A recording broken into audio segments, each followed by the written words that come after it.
Бүгінгі көңіл күйлерің қалай? Сабаққа дайындықтарыңыз қалай? Тамаша, өте жақсы. Ал отырдық, бүгінгі күнді жазғанбыз. Ал балалар, біз өткен сабақта қандай тақырыпты өттік? Әділет айта ғой. Өткен сабақта өзіңді тексер деген сабақ өттік. Біз үйде орындадық сол. Жақсы, тамаша, өте жақсы.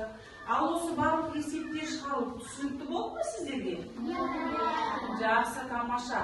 Ал енді бәріміз мұнда экранға қараймыз.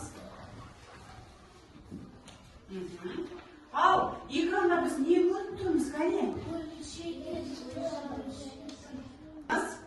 Ал мынау заттар не үшін қажет бізге? Айдын айта қойыңызшы. Бірінші тұрған зат не екен? Сызғыш. Не үшін қажет? Сандарды санау үшін дейді. Бір сыныпта біз санауды яғни қосу азайтуды үйрендік, сызғыш арқылы. Жақсы, тамаша. Тағы не үшін қажет ол бізде сызғыш? Тамаша, өлшеу үшін. Нені өлшейміз біз сызғышпен? Кім айтады? Қане? Нені өлшейміз? Нұрсұлу? Партаны өлшеуге болады. Жақсы, тамаша, Дәулет? Орындықты өлшеуге болады, ұзындығын. Теледидарды өлшеуге болады екен. Тамаша, есікті демек, тақтаны барлығын біз сызғышпен өлшеуімізге болады екен, е? Бірақ сызғышпен бізде ұзақ кетеді ғой, былай өлшеуіміз керек болады. Ал екінші затты қарайықшы, ол не екен? Ремонт істеген кезде өлшеп теледидар, есікті. Дұрыс, тамаша, жақсы. Әрі қарай қараймыз. Одан кейін нені көріп тұрсақ? Көліктің спидометрі. Дұрыс, тамаша. Көліктің спидометрі, яғни ол көліктің қанша километр жүрген не істейді? Өлшейді екен, көрсетеді екен. Тамаша. Ең соңында не көріп тұрсақ? Зере? Киім өлшеуге арналған өлшеуші. Жақсы, тамаша. Ал енді қараңыздар. Бірінші тұрған бізде мынау сызғыш. Мұны біз сабақта қолданамыз. Өлшейміз. Жақсы. Ал екінші тұрған бізде нені өлшейді екен? Үйді?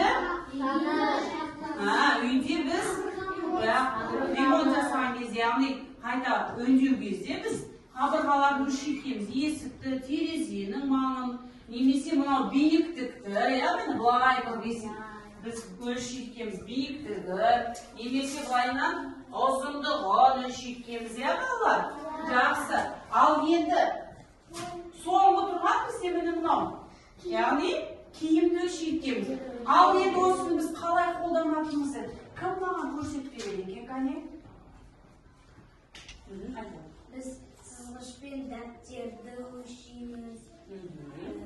Сызғышта сандар бар. Және сызықтар бар екен, нені білдіреді екен ол сызықтар? Миллиметр және сантиметрді өлшейді екенбіз. Тамаша, өте жақсы, отыра қойыңыз. Ал келесі. Дәлім. Белді өлшеуге болады. Раянаның белін өлшеңізші. Ал. Қай жерден бастаймыз біз? Қайсынан бастайды екенбіз? Бірден бастаймыз. Дұрыс айтасыз, тамаша. Қанша сантиметр болды? 71 сантиметр екен. Жақсы. Ал енді сіз Ләйлімнің бойын өлшеңіз. Ләйлім артқа қарай тұрасыз, сіз керісінше, осылай. Ал сіз өлшейсіз. Бірден бастан өлшеткеніз қайын? Бірді басына қоясыз,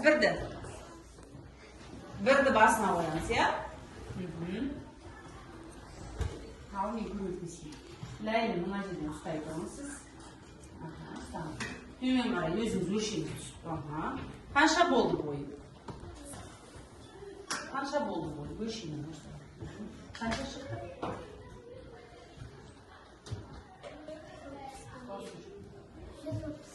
139 сантиметр екен бойы Ләйлім. Жақсы, тамаша.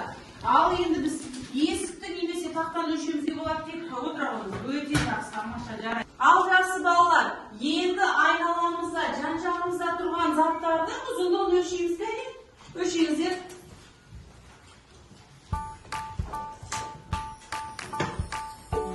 Дәулет, қаламның ұзындығы қанша болды? 15 сантиметр. 15 сантиметр. Аха. Ал Раяна, кітаптың ұзындығы қанша болды? 24 дейді. 24 сантиметр. Тағы енді өлшеуге болады. Келіңіз. Нені өлшейсіз? Тағы өлшейсіз.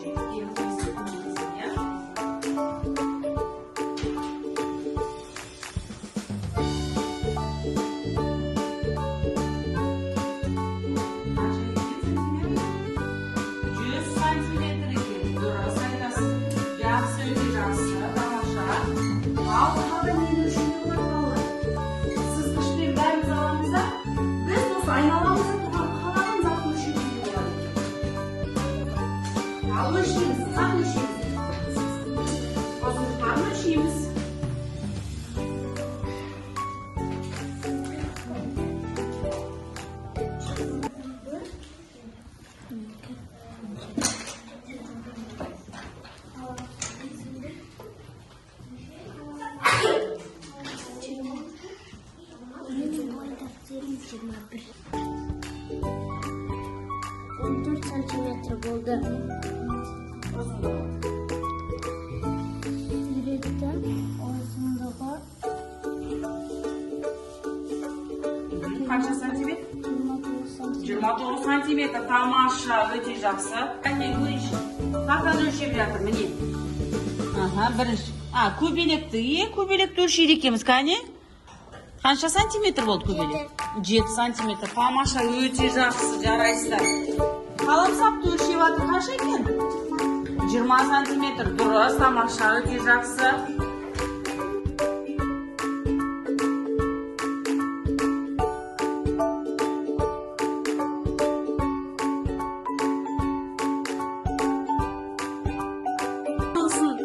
Ұзындығы қанша болды?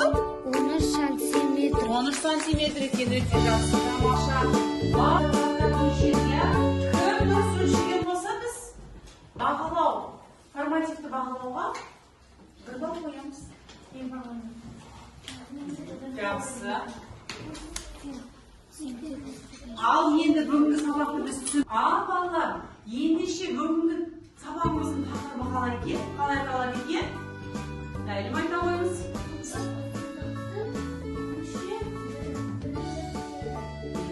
Яғни біз ұзындық және ұзындықты өлшеу бірліктерін өтетін болады екенбіз, өлшеуді үйрендік пе біз? Иә, жақсы, тамаша. Ал енді өлшеу үшін біз қалай өлшейміз? Ең кіші өлшеу үшін біз қалай айтады екенбіз? Сызғыш, жарайды, сызғышпен өлшейміз. Немен өлшейміз тағы? Сызғыштайды, қандай бірінші өлшем? Бірлігіміз. Миллиметр, яғни кішкентай миллиметр. Одан соң қол көтеріп айтамыз, олар? Сантиметр, әрі қарай? Литр? Литр бар ма бізде? Дециметр, дұрыс айтады. Одан кейін? Километр, километрден алдындағы бізде болды ғой. Канимен өлшейтін едік біз. Кани кім айтады? Метр, тамаша, өте жақсы. Яғни қайталаймыз. Бірінші бізде кішкентай. Миллиметр, сантиметр, дециметр, метр, содан соң километр. Тамаша, өте жақсы. Шапалақтап қарашайық. Балалар, бүгінгі сабақ қараймыз экранға. Біріншісін Раяна оқыңыз. 1 сантиметріміз 10 миллиметрге тең деп тұр, дұрыс, иә? Ал кетті Аяна оқи ғой екіншісін. 1 дециметр 10 сантиметр бар екен. Жақсы, әрі қарай оқи Дәулет. 1 миллиметр 100 сантиметр. 1000 миллиметр. Ал әлім оқи ғой. 1 километр қала мен ауыл арасындағы қашықтықты өлшеу үшін қолданылады. Яғни километр ол бізді ауыл мен қала арасындағы қашықтықты өлшейді екен, иә? Ал жақсы, тамаша. Бала, ұзындық өлшем бірлігі, яғни бізде міне жолды біз жүрген кезде қашықтық яғни километрмен өлшейміз, иә? 1 километрде қанша метр бар екен? 10 метр бар екен. Ал енді біз сыныпта орындаған кезде, мысалы үшін кесімді саламыз бір сыныпта, естеріңізде ме? Я сызған кезде біз немен өлшейміз? Сызғышпен. Сызғышта бізде сандар міне көрдіңіздер ме? Ал 1 сантиметр деген мысалы үшін 0-ден 1-ге дейін. 0-ден 1-ге дейін немесе міне 1-ден 2-ге дейін аралықта біз 1 сантиметр бар екен, иә? Ал енді 0-ден 10-ға дейін 10 сантиметр де бізде. Қанша дециметр? 1 дециметр бар екен. Мінекей, яғни қараңыздар, 1 метріміз жаңа атап өткендей 10 дециметр, және 100 сантиметрге тең, иә? Келесі 1 дециметр, тең 10 сантиметр, келесі 100 миллиметр тең. Одан соң 1 сантиметріміз біздің 10 миллиметрге тең. Ол деген міне, мынау бізде 1 сантиметр. Енді мына таяқшалар санаймыз. 1, 2, 3, 4, 5, 6, 7, 8, 9, 10. Неше таяқша бар екен? 10. 1 сантиметрде неше миллиметр бар екен? 10 миллиметр бар екен. Өте жақсы. Дәптерді өлшедіңіз, иә, Раяна? Қанша сантиметр шықты? 20 сантиметр. 20 сантиметр дециметр айналдырса қанша болады? 2 дециметр. Өте жақсы, тамаша. Ал жақсы, әрі қарай. Ал балалар, бәріміз оқулықтың 58-ші бетін аштық. Бәріміз. Бірінші тапсырмаға назар аударайық. Ал бірінші тапсырманы маған оқиды. Ләйлім оқыңыз. Суретке қара сұрақтарға жауап бер. Сұрақтарға жауап бер дейді. Ал суретке қараңыздаршы. Неше төртбұрыш көріп тұрсыздар? Санаңыздаршы кәне. 10. Яғни бір біздің мына жердегі тұрған төртбұрышымыз, яғни жолақшамыз қанша сантиметр екен? 1 сантиметр. Мына жерде неше сантиметр бар? 10 сантиметр бар. Біздің төртбұрышты жолақшамыз 1 сантиметр болды. Ал мына жерде қанша сантиметр бар екен? Кім айтады маған? Зере айта ғой? 10 сантиметр. Жақсы, бұл жерде неше дециметр бар екен? 10 сантиметр болса. Раяна? 1 дециметр бар екен. Өте жақсы. Ал жақсы, бірінші тапсырманы қарап мұқият қараған болсақ біз таңдап алған өлшеуіш бізде 1 сантиметр екен, иә, жолақшамыз. Ал жолақшаның ұзындығы бізде 10 сантиметр. Таңдап алған өлшеуіш 1 дециметр, иә? Таспаудың бойына 10 рет салынса, міне мына жерде таспау тұр екен. Оның ұзындығы қандай болады? Бұл неше дециметр, неше сантиметр? Ал ойланамызда жауап береміз, кәне. Сұлу айта қойшы, кәне. 10 дециметр тең 1 метр. 1 метр дұрыс. 10 дециметр бізде 1 метрге тең екен. Өте жақсы, тамаша. Ал жақсы, енді бағаларымыз қойып отырмыз ба? Жақсы, әрі қарай жалғастырамыз. Жақсы балалар, енді біз бірінші тапсырманы орындап болған болсақ, екінші тапсырма топтық жұмыс. Топқа бөлеміз. Бірінші топ, екінші топ, үшінші топ және төртінші топты. Қайне жылдам барыншы топтарымыздың қасына. Бірінші топ дегенде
жақсы жарайсыздар.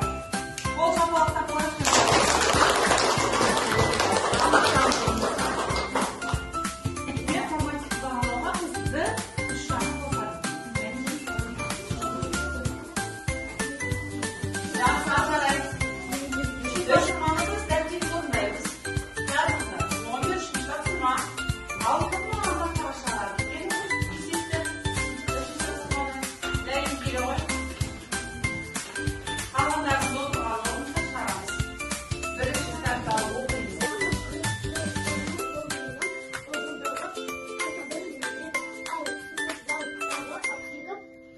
Спорт залға қарағанда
Номер 6 тапсырманы қараймыз, дәулет оқи қойыңыз.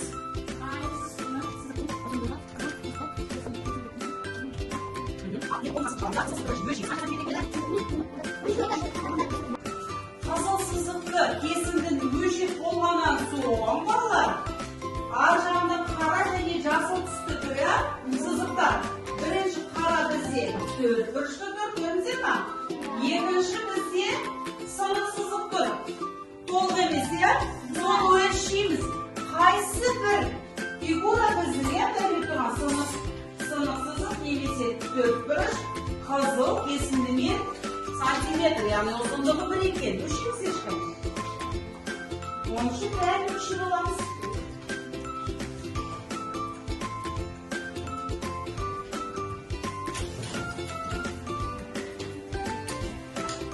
Номер 60 тапсырманы орындаған болсақ, біз қазір тексереміз, кімдікі дұрыс екен болса, демек біз 1 балл қосатын боламыз. Соның үшін біз дұрыс жауапты білу үшін Нұрсұлудан сұрайық. Нұрсұлу айта аламыз. Қызыл түсті кесінді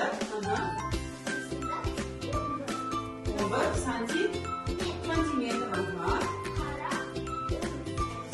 Қара түсті 4 сантиметр.